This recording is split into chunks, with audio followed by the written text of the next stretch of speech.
সেই সরকারের ঘনিষ্ঠ সহচর একসময় বলেছিলেন, ঘরে থাকলে কোন, বাইরে গেলে গুম। এবং তিনিও বলেছিলেন, এই সরকার কিভাবে ক্ষমতায় আসছে ভুলে গেলে চলবে না, জনগণের বুথে আসে নাই, অন্যভাবে আসছে। এখন আমরা শুনি কেউ কেউ বলেন যে আওয়ামী লীগ ছাড়া এই নির্বাচন কি ক্রেডিবল হবে। আমি জিজ্ঞাসা করতে চাই, আওয়ামী লীগ নির্বাচন কখন চেয়েছে? 14 সালে 154 আসনে বিনা প্রতিদ্বন্দ্বিতায় পাস, অটো পাস, ট্রাইবেকারে গোল। 18 সালে ধৈর্য ধরতে পারে নাই, দিনের বেলা পর্যন্ত অপেক্ষা করতে পারে নাই, রাতেই খালাস।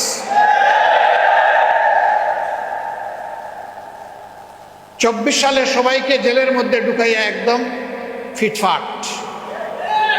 এখন ক্যান্ডিডেট খুঁজে পায় না কন্টেস্ট করার জন্য, দামি ক্যান্ডিডেট, দামি পার্লামেন্ট, দামি মন্ত্রিপরিষদ, দামি প্রধানমন্ত্রী, সব কিছুই দামি।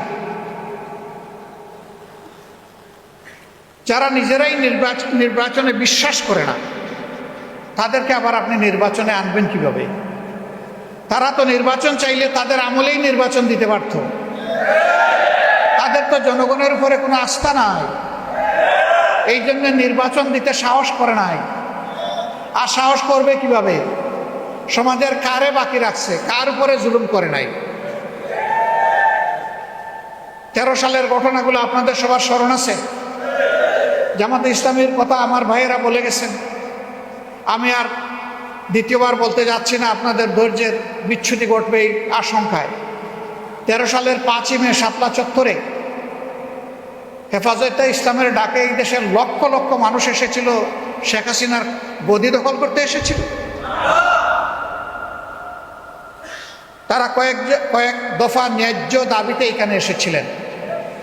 তাদের সাথে কি আচরণ করা হয়েছে এর রাজ সাক্ষী তাদেরই মন্ত্রী ডক্টর আব্দুর রাজ্জাক। এই স্বৈরাচারের পতনের মাত্র 4 দিন আগে সে বলেছে, মনে ভুলে যাবেন না শাপলা চত্বর রাত 12টার পরে সাফ। এইভাবে উপবাস করে বলে নাই? কি সাফ করেছিল?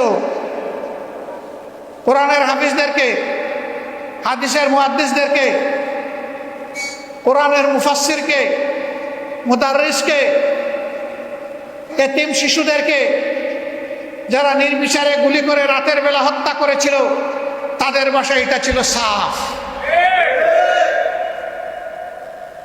কতজন বনি আদমকে হত্যা করা হয়েছে আজও জাতি জানতে পারল না, জানতে দেওয়া হলো না।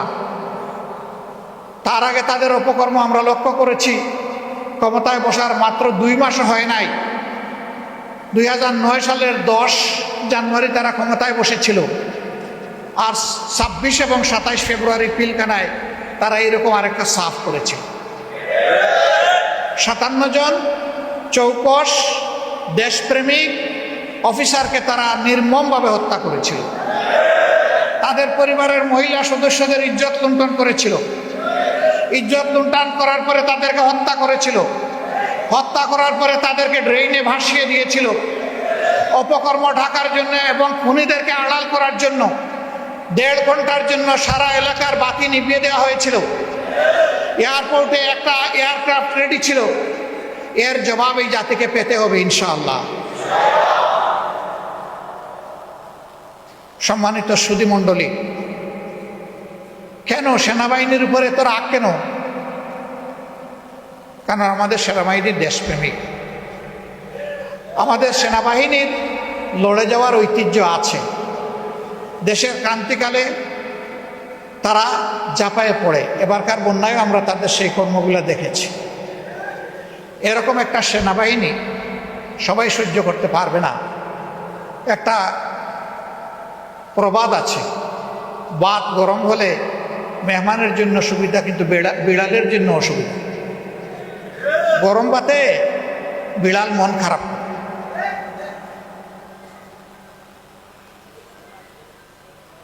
দেশপ্রেমের এই স্তম্ভটাতে আঘাত দিয়ে তাদেরকে ক্ষতিগ্রস্ত করা হয়েছে। আর একটা গর্বের বাহিনী বিডিআর ষড়যন্ত্র করে তাদেরকে ধ্বংস করা হচ্ছে। আজকে বিডিআর নামের কোনো বাহিনী বাংলাদেশে নাই। এই নামের মধ্যে একটা শৌর্য বীর্য ছিল, তেজ ছিল, বীরত্বের মানসিকতা ছিল। এখন বানানো হয়েছে বর্ডার গার্ড বাংলাদেশ, মানে সীমান্তের চৌকিদার। কোথায় বিডিআর আর কোথায় চৌকিদার। লোগো বদলানো হয়েছে, ড্রেস বদলানো হয়েছে। একটা বাহিনীকে ষড়যন্ত্র করে শেষ করে দেওয়া হয়েছে। কারা করে? এই নাজিমউদ্দিন রোডে আমার সৌভাগ্য হয়েছিল একবার আসা, আর অন্যান্য জেলে আরও 2 বার যাওয়ার। এই সরকারের খুব মহব্বত ছিল আমার প্রতি। 5 বছর পর পর আমাকে কিছু বিশ্রাম দেওয়ার জন্য গেস্ট হাউসে নিয়ে যেত, আদর করে রাখতো। পানির বিল নিত না, কারেন্টের বিল নিত না, আবার রেশনও দিত কিছু কিছু, থাকারও বিল মাপ। আমি এটাকে জেল বলি। আপনারা বলবেন তো এটা কি ছিল? এটা বলতে পারেন যে মজলুমের অবকাশ কেন্দ্র ছিল। আচরণ যাই কর, জেল আমি ওইটাকে বলি। শিবে আবু তালেবে মুহাম্মদুর রাসূলুল্লাহ সাল্লাল্লাহু আলাইহি ওয়াসাল্লাম এবং তার বংশের 30 জনের অধিক মানুষ, শিশু থেকে বৃদ্ধ, যারা 3টি বছরের অধিক সময় বড় কষ্ট করেছিলেন। আরবের জালিমরা তাদের সাথে সমস্ত লাইফলাইন কেটে দিয়েছিল। পানি বন্ধ, খাবার বন্ধ, সব ধরনের ফলমূল বন্ধ, দেখা সাক্ষাৎ বন্ধ। অল্প দিনের মধ্যেই যার ওষুধ নিয়ে গিয়েছিলেন সব পুড়িয়ে গিয়েছিল। তারপরে গাছের পাতা, ঘাস এবং গাছের ছাল, এগুলা ছিল তাদের খাবার। এইটাও যখন পাওয়া গেল না, তখন মরা পশুর শুকনা হাড্ডি তাদেরকে চিবাতে হয়েছে। ওইটা ছিল জেল। যেই মুমিনদের সামনে ওই জেল আছে, এই মুমিনরা দুনিয়ার এই পাতলা জেলকে কোনো পাত্তাই দেয়। সম্মানিত ভাই ও বন্ধুগণ, কিন্তু দুঃখের বিষয়, আমি বলছিলাম যে হেফাজতের সেই ঘটনার পর অসংখ্য আলিমকে গ্রেফতার করা হয়েছে, মিথ্যা মামলা দেওয়া হয়েছে, উদ্দেশ্যমূলক হয়রানিমূলক মামলায় তাদের কাউকে কাউকে মৃত্যুর দিকে ঠেলে দেওয়া হয়েছে। আবার 22 সালে একই ঘটনা ঘটানো হলো, অসংখ্য আলিমকে জেলে নেওয়া হলো। সৌভাগ্যক্রমে আমিও তাদের জেলের সাথী হয়ে গেলাম।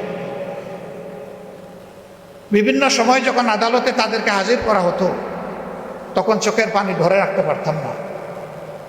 বিজ্ঞ প্রাজ্ঞ বয়স্ক আলিমদের পায়ে বেড়ি, হাতে কড়া।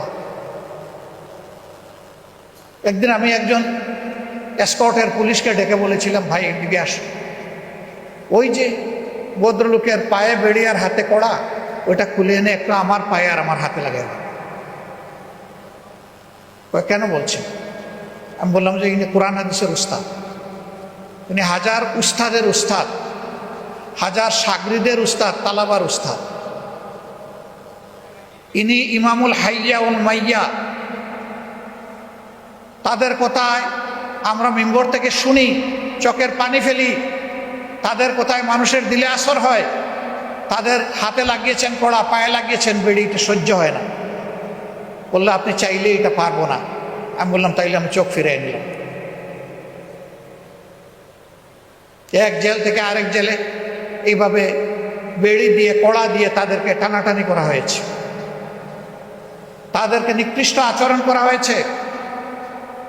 তাদের কাউকে ডিভিশন দেওয়া হয়নি, অথচ ABCD তাদের দলের চোর ডাকাত খুনি, এদেরকে আমি ডিভিশন দিতে দেখেছি। উলামায়ে কেরামের প্রতি সামান্য ইজ্জত প্রদর্শন করা হয়। অথচ দুর্ভাগ্যের বিষয়, আমাদের কেউ একজন এরকম একটা মানুষকে কওমি জননী বানায় ফেলল। এ লজ্জা আমরা রাখি কোথায়? ব্যক্তিগত মতলব হাসিলের জন্য সেই দিন নিঃসন্দেহে তুষামত করা হয়েছিল। আমরা উলামায়ে কেরামকে অভিনন্দন জানাই, শুকরিয়া জানাই, শ্রদ্ধা জানাই। ওই দিনকার ডাকে দেশের বিশিষ্ট উলামায়ে কেরাম হাজির হননি। বহু চেষ্টা করা হয়েছে তাদেরকে হাজির করা, না, তারা না বলে দিয়েছেন, সাফ তাও বলে দিয়েছেন, যা ইচ্ছা তাই করো, যাবো না ওই সমাবেশে। 2 একজনকে বলতে হবে অস্ত্রের মুখে ধরে এনে হাজির করেছে।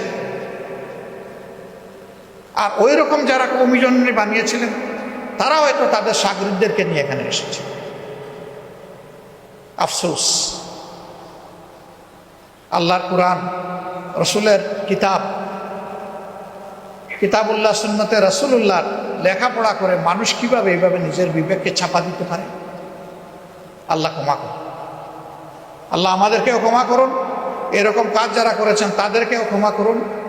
আমরাও আসুন আমাদের ভুল ত্রুটির জন্য আল্লাহর দরবারে তওবা করি, তাদেরও তওবা করা উচিত।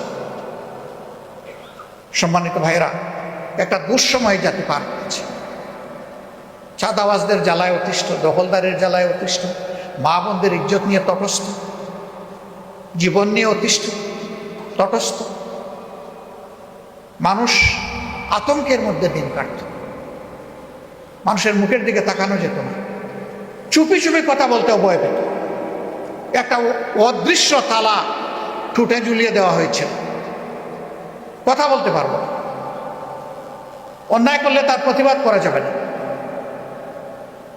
জামাত ইসলামের উপরে তোর রাগ কেন? রাগ হচ্ছে এই দলটাকে কেউ কখনো কিনতে পারেনি, খরিদ করতে পারে। এই দলটা অন্যায়ের সামনে কখনো মাথা নত করে। রাগের মূল জায়গায় এখানে। আমাদের লেজ কাটা গেছে, তো তোমাদের লেজ ঠিক থাকবে কেন? গোসাটা ওই জায়গায়। ওই যে শ্রীগাল যার লেজ পুড়েছিল, সে চিন্তা করলো আমার যখন পুড়েছিল এক জায়গায় বসে থাকবো না, সব করে দৌড়াদৌড়ি করে লাগাই দেব। আলহামদুলিল্লাহ, আল্লাহ আমাদেরকে হেফাজত করেছে। আমাদের লোকেরা ফাঁসি বরণ করে নিয়েছে, কিন্তু মাথা নত। আমাদের লোকেরা আয়না করে গিয়েছে, কিন্তু কারো কাছে গিয়ে ভিক্ষা চায়। আমাদের লোকেরা হাত পা হারিয়ে পঙ্গু হয়েছে, কারো সহানুভূতির কাঙ্গাল হয়নি আল্লাহ ছাড়া। আমরা এগুলা সৌভাগ্যের কারণ মনে করি। বলবেন জুলুমও কি সৌভাগ্যের কারণ হয়? অবশ্যই হয়, অবশ্যই। আল্লাহ তাআলা বলেছেন, মুমিনরা যখন সবর করে আল্লাহ তখন তাদের সাথে থাকে। ইয়া আইয়ুহাল্লাযীনা আমানু ইসতাঈনু বিস-সাবরি ওয়াস-সালাহ ইন্নাল্লাহা মা'আস-সাবিরিন। যখন তোমাদের উপর বিপদ আপদ জুলুম অত্যাচার আসবে, তোমরা আল্লাহর সাহায্য চাও সবর এবং সলাতের মাধ্যমে। তোমরা জেনে রাখো, নিশ্চয়ই আল্লাহ মুমিনদের সাথে আছেন, সাবরিনদের সাথে আছেন। যারা সবর করবে অবশ্যই আল্লাহকে তারা সাথে পাবে। সবর আমাদের শক্তি। এই সবরের উপরে আমরা ভর করেছিলাম, আল্লাহ তাআলার উপর তাওয়াক্কুল করেছিলাম। অনেকে বলতো যে এই দুঃশাসনের কি শেষ হবে? আল্লাহ তাআলার মেহেরবানি হয়েছিল, আল্লাহ তাআলা এবার আমাকে লাব্বাইক বলার সুযোগ দিয়েছিলেন। সেই পবিত্র কাবা করেও অনেকে ঠায় মাঝে মাঝে তাকিয়ে থাকতো। আমি বলতাম যে ভাই, আমার মধ্যে আপনি কাউকে খুঁজছেন? ওই জি। আমি বললাম, যারে খুঁজছেন এই ব্যক্তি। আসসালামু আলাইকুম। আমাদের কি কোনো পথ আছে এই জুলুম থেকে বের হওয়ার? কেন নয় ভাই, অবশ্যই আছে। আপনি যে জায়গাটায় এসেছেন, এই ঘরের মালিককে বলে যান, চোখের দুই ফোঁটা পানি ফেলেছেন আপনার নিজের জন্যে, জাতির জন্য। ইনশাআল্লাহ এই পানি বৃথা যাবে। আমাকে লোকেরা জিজ্ঞেস করতো, কারে দিয়ে এটা আশা করা যায়? আমি বলতাম, কেন? আমাদের যুব সমাজ। বলে যে কোন যুব সমাজ? যেটা মোবাইল আর টিকটক নিয়ে পড়ে থাকে, সেই যুব সমাজ? আমি বললাম, হ্যাঁ, সেই যুব সমাজ। আল্লাহ চাইলে এই যুব সমাজও বিস্ফোরণ ঘটাতে পারে। তখনও জানি না এরকম একটা বিস্ফোরণ ঘটে যাবে। আমি এটা 11 থেকে 17 তারিখের কথা বলছি, জুলাই মাসে। জানতাম না এরকম একটা কিছু ঘটবে, কিন্তু আলহামদুলিল্লাহ আল্লাহ তো গোঠাই দিলেন। আল্লাহ গোঠাই দিলেন। আন্দোলন নিবু নিবু হচ্ছিল, এরকম কত আন্দোলন হয়েছে অতীতে। সেই আন্দোলন মুঘল বাহিনী দিয়ে, হেলমেট বাহিনী দিয়ে, রাষ্ট্রের জনগণের কেনা পয়সায় বুলেট এবং ব্যানর দিয়ে সেই আন্দোলনকে দফায় দফায় দমন করা হয়েছে। কিন্তু এবারকার আন্দোলন কাল হয়ে দেখা দিয়েছে তাদের জন্য। পাপ বালিগ হয়েছিল, সীমা লঙ্ঘন হয়ে গিয়েছিল। আল্লাহ ধরেন জালিমদেরকে। কখন ধরেন? যখন তারা সীমা লঙ্ঘন করে, তখন আল্লাহ তাআলা ধরেন। আল্লাহর দৃষ্টিতে সীমা লঙ্ঘন হয়েছে বলেই আল্লাহ ধরেছেন। একজন বড় দায়িত্বশীল নেতা একদিন আমাকে বললেন যে, আল্লাহ তাআলা কি মজলুমের ডাক শুনেন না? আমি বললাম, কেন শুনবেন না? বলে যে, কই, আমি না হয় একজন গুনাহগার সাধারণ মানুষ, কিন্তু 2-3 জনের নাম বললেন যে আমি তো ওনাদেরকে দরবেশ মনে করি। আমার চোখের পানি আল্লাহ হয়তো শুনলেন না, ওনাদের চোখের পানি আল্লাহ দেখেন না? অবশ্যই দেখেন। আমি তাকে বলেছিলাম যে আপনার ক্যালেন্ডার আর আল্লাহর ক্যালেন্ডার এক নয়। আল্লাহর একদিন আমাদের 50,000 বছরের সমান। সুতরাং আল্লাহ তাআলা আমাদের ক্যালেন্ডারে চলেন না, আল্লাহ চলেন নিজের ক্যালেন্ডারে। মানুষ বহু পরিকল্পনা করে, সব পরিকল্পনা বাস্তবায়ন হয় না, কিন্তু আল্লাহ যা পরিকল্পনা করেন তার সব কিছু বাস্তবায়ন হয়, কোনো কিছু ব্যর্থ হয় না। আলহামদুলিল্লাহ, আল্লাহর পরিকল্পনাই বাস্তবায়িত হলো। আমরা বসে আছি সেনাপ্রধানের অফিসে, আলাপ করা হচ্ছে যে প্রধানমন্ত্রী কিভাবে পদত্যাগ করবেন, প্রেসিডেন্টের কাছে জমা দিবেন। আমরা তো চিন্তা করি নাই যে তিনি বলেছিলেন যে না, অমুক নাম, নিজের নাম ধরে বলেছিলেন অমুক পালায় না। তিনি কি বলেন নাই? তো উনি পালিয়ে যাবেন এটা তো আমাদের বিশ্বাস করার কথা না। আমরা আলাপ আলোচনা করছি, হঠাৎ করেই আমাদের এক সহকর্মী, কোনো এক দলের, তিনি ঢুকে বললেন কেল্লা ফতে। কেল্লা ফতে কি? টেলিভিশন তো ভাসতেছে এখন বঙ্গভবন আর প্রধানমন্ত্রীর কার্যালয়। কি হয়েছে সেখানে? কয় লাখ লাখ মানুষ ঢুকে গেছে। কি বলেন আপনি? আমরা আলোচনা করছি সেনাপ্রধানের সাথে, উনি জানেন না তাহলে? তো উনি তখন একটু বলছেন আমাকে এটা একটু চেক করতে হবে। আমরা বললাম হ্যাঁ, আপনি চেক করুন। চেক করে এসে বললেন যে ঘটনা সত্য। তখন আমাদের আলোচনার অর্ধেক শেষ। আমরা বললাম এটার আর দরকার নেই, এটা ফিনিশ, এখন পরবর্তী আলোচনায় যান। তো পরবর্তী আলোচনা হয়ে ওনাকে পরামর্শ দেওয়া হলো সবার পক্ষ থেকে। উনি যাবেন বঙ্গভবনে আমাদের মেসেজ নিয়ে প্রেসিডেন্টের কাছে, এই কাজ 1 2 3 4 5 5টা কাজ করতে হবে। কিছুক্ষণ পরে ঘুরে এসে বললেন আপনারা কি কামানের গুলার মুখে আমাকে একা ছেড়ে দিবেন? বললাম গুলা তো সব আপনার হাতে, তো আমরা আপনাকে ছাড়বো কীভাবে? সব সৈনিক তো আপনার হাতে। কয়ে যে সারা দেশ এখন কামান হাতে নিয়ে বসে আছে, 18 কোটি মানুষের হাতে এখন কামান। আপনারা আমাকে সাহায্য করেন, আপনারা বঙ্গভবনে চলেন। আমরা একটু বিব্রত হলাম যে সেনাপ্রধানের অনুরোধে বা দাওয়াতে তো বঙ্গভবনে আমরা যেতে পারি। বঙ্গভবনে যিনি আছেন এই দাওয়াতটা তো তিনি দিবেন, কিন্তু আমরা ঘটনার বাস্তবতাকে সামনে নিয়ে, ইমার্জেন্সিকে সামনে নিয়ে পরে আমরা আমাদের চিন্তা পরিবর্তন করলাম যে ঠিক আছে চলেন যাই। এরপরের দৃশ্য সব আপনারা জানেন আলহামদুলিল্লাহ। এইভাবে আমাদের দেশ থেকে স্বৈর শাসন নিমিষের তরে বাতাসে উড়ে যাবে, এটা কি কেউ চিন্তা করেছিল? দুনিয়ার কোনো রাষ্ট্রবিজ্ঞানী, এদেশের কোনো রাজনীতিবিদ? কেউ চিন্তা করেন। এমনকি যারা আন্দোলন করেছে আমরা তাদের সাথেও ছিলাম, তারাও এটা চিন্তা করে কোনো পর্যায়ে তারাও চিন্তায় পড়ে গেছে এই আন্দোলন সফল হবে তো, এরকম পর্যায়ে পড়ে গেছে। কিন্তু আল্লাহ তাআলা তার ফায়সালা করে রেখেছেন যে মানুষকে জিম্মি দশা থেকে মুক্তি দিবেন। আলহামদুলিল্লাহ, দেশ মুক্ত হয়েছে। এখন আমরা আগামীতে কিভাবে চলবো সেই নিয়ে দুটি কথা আমরা পরিষ্কার বলেছি ওই দিন থেকে, যে বাংলাদেশে আর আমরা বিভাজনের রাজনীতি চাই না। কেউ আমাদের জাতির ঐক্যকে টুকরা টুকরা করুক, এটা আমরা মানব না। আমরা চাই আমাদের জাতীয় স্বার্থে ঐক্যবদ্ধ থাকবে। দল মত ধর্ম ভিন্ন থাকবে, কিন্তু জাতীয় স্বার্থের ব্যাপারে আমরা সবাই আপোষহীন। এই জায়গায় আমরা কারোর সাথে আপোষ করব না। এর উদাহরণ দুনিয়ায় ভুরি ভুরি আছে। ইনশাআল্লাহ আমরাও পারবো। ইনশাআল্লাহ আমরা বলেছি এই দেশে আমরা মেজরিটি মাইনরিটি একেবারেই মানি না। এইটা বলে কিছু মানুষের উপর স্নায়ুর চাপ প্রয়োগ করা হয়। আমার মসজিদ যদি পাহারা দেওয়ার প্রয়োজন না হয়, আরেকজনের মন্দির মঠ পাহারা দেওয়ার প্রশ্ন আসবে কেন? আমরা এমন একটি দেশ চাই যে কোনো প্রতিষ্ঠানই কারো পাহারা দেওয়ার প্রয়োজন হবে না, মানুষের বিবেক এটাকে পাহারা দেবে। প্রত্যেকটি ধর্মের মানুষ তার ধর্মকর্ম সে অত্যন্ত স্বস্তির সাথে পালন করবে। ইসলাম কারো উপর জোর জবরদস্তি একেবারেই অনুমোদন দেয় না। লা ইকরাহা ফিদ্দিন, দিনে কোনো বাড়াবাড়ির চাপাচাপি চলবে না। স্পষ্ট মুবিন, কোরআনের সমস্ত আয়াতে একদম স্পষ্ট। এর চাইতে মানবতার জন্য কল্যাণ করার কিছুই হতে পারে।